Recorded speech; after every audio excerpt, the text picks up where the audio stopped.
Kami ngayon sa labas ang ating dada para maglakad. Araw-araw po kami naglalakad. Yan, kumakanta ang aking dada. Samahan niyo po kami maglakad. Tara, tara.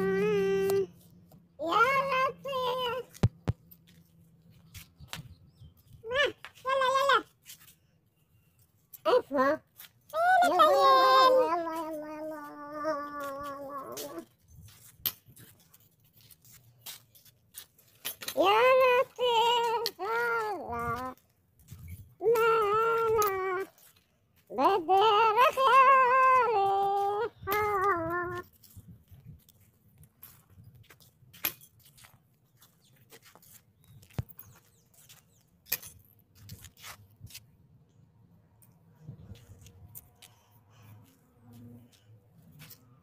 Uy! Ano na aga? Ano ka, Eba?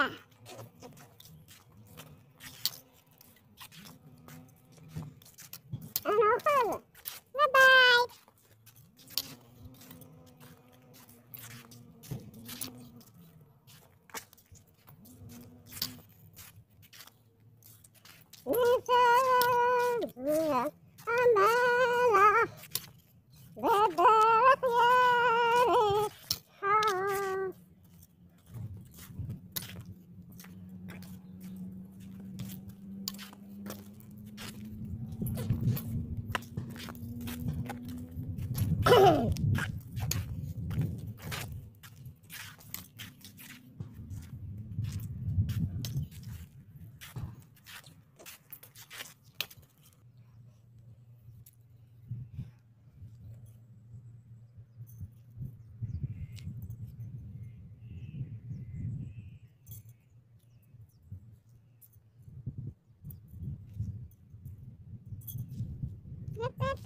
Ay, kita sila. Stop.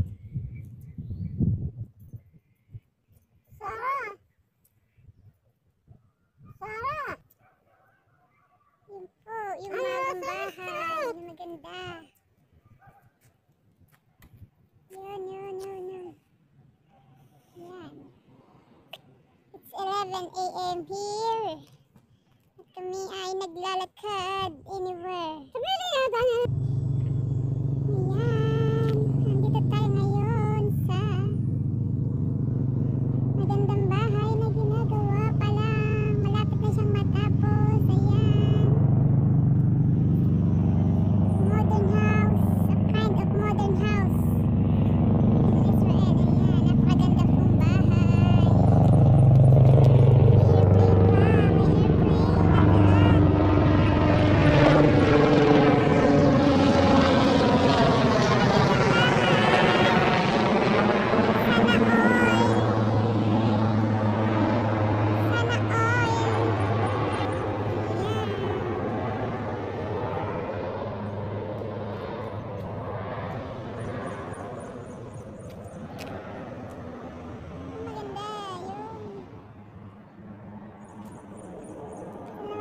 Sa bahay nila. Napakagandang bahay. High-tech.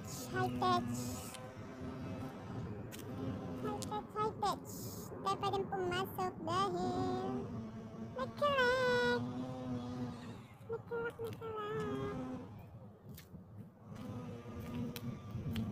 Matagal na po itong ginagawa. Mga nasa 2 years na. Mga 2 years na yata ito. Tagal din. 2 years na ang ginagawa. Di pa rin tapos.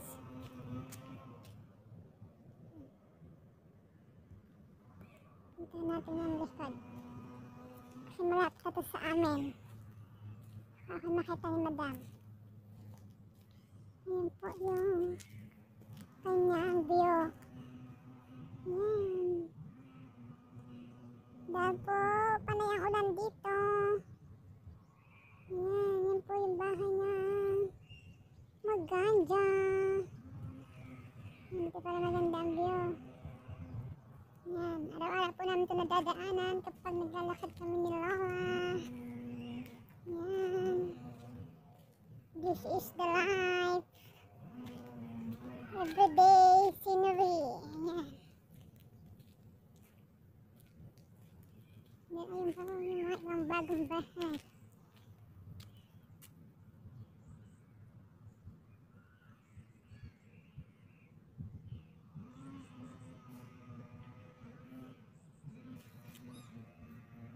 Yan po yung mga puno ng date.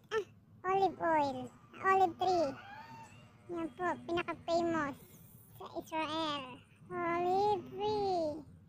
Olive tree. Olive tree. Ayan guys, tapos na kaming maglakad ni Lola. At andito kami sa park. Ayan. Malapit sa amin. Ayan. May mga palaruan din po dito ng mga bata. Ayan, kita nyo naman. Yun, sliding. Yun. Ayan, may ano din. May mga duyan-duyan. Yun, tapos doon po sa dulo yung mga pang-exercise. Pang-exercise. Yun, ayun. Yun. Saka po doon ay yung biking. Ayan.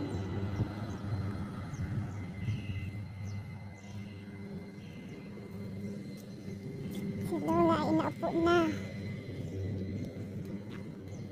Doon tayo sa hindi makakuha si Lola. Ayan, may garden din po sila dito. May garden. Ayan, ito another slide. Slide. Maganda po dito ang park nila kasi may payong. Ayan. May payong. Ayan po yung kanina. May payong. Ayan. Kaya po pag mainit. Kaya pag naulan. Ayan. Ayan. May another upuan. May another upuan. Nagugutom na daw ang aking alaga.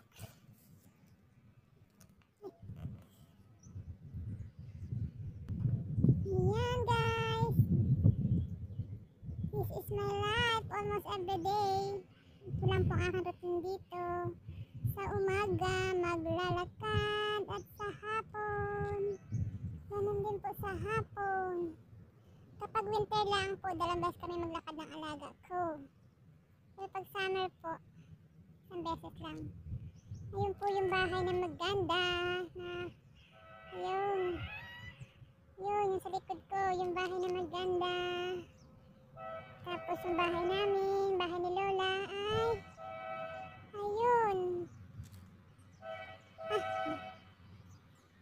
Yun. Yung bahay ni Lola.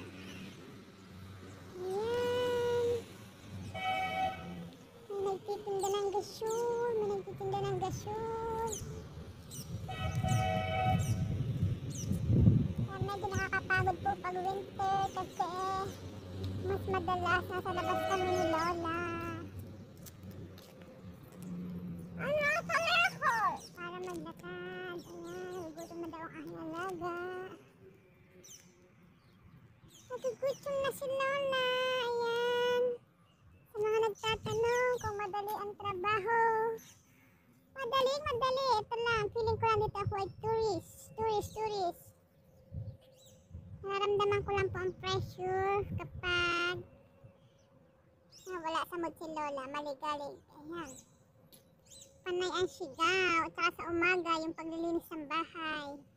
Yung everyday magmamap ng sahig kasi umiihi sa sahig si Lola. Ayan guys. Sana minutunan kayo sa aking munting kaalaman. Maraming salamat. Bye-bye.